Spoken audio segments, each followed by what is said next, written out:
लिखनी कहानी आज गल्प मूर्खों प्रश्न। जड़े प्रसिद्ध गुरु थे।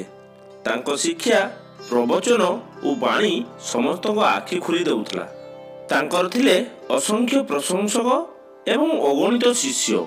से विभिन्न प्रसंग रे भिन्न मत देउथले एवं तांको मत जे केते जुक्तियुक्त ता से तांको तर्क द्वारा प्रमाणित करि पारुथले। तांको तर्कर प्रतिजुक्ति किछि ही नथिला। पुणी तांको तर्क शुणिबा परे लोक मने मने कहूथले से प्रभु आमे एते दिन जाए अंध भଳି थिलु, भूल कथा को विश्वास करी रहिथिलु। गुरु आमर आखि खुली देले। दिनकर कथा गुरु तांको शिष्य मानकु उपदेश देउथिले। से कहूथिले शास्त्र को छाड़, कारण शास्त्र ज्ञान तुमको पराधीन करिवो। शास्त्र मिलुवा ज्ञान तुमर नुहे, ता अन्यर। तेणु शास्त्र ज्ञान को मानि नेबा अर्थ तुमे अन्यर ज्ञान द्वारा परिचालित हेबा।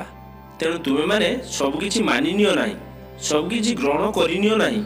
मनरे अविरत जिज्ञासा रख, प्रश्न पचार, अन्वेषण करो।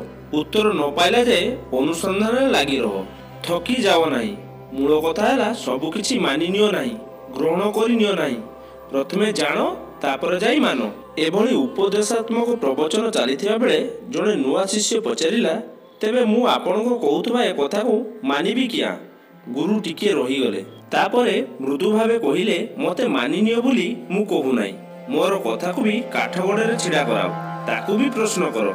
युवक कहला, आपनको कथा अनुसारे ताकू भी मानिबी किया?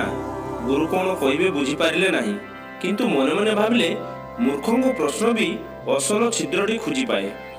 दर्शक बंधु, क्षुद्र गल्प साहाय्य आपण मानक एंटरटेनमेंट करबा या मोर छुटिया प्रयास। जदि कोनोसी उच्चारण भूल थाए ताहले मते क्षमा कर देबे।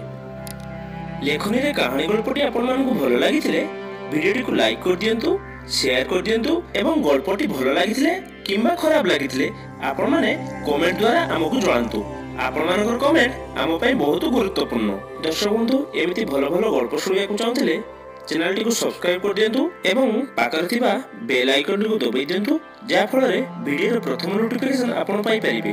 दर्शक बंधु, पुणी आउथरे देखा लेखनी कहानी रे आ गुटे अध्याय। से पर्यंत रहूची, नमस्कार।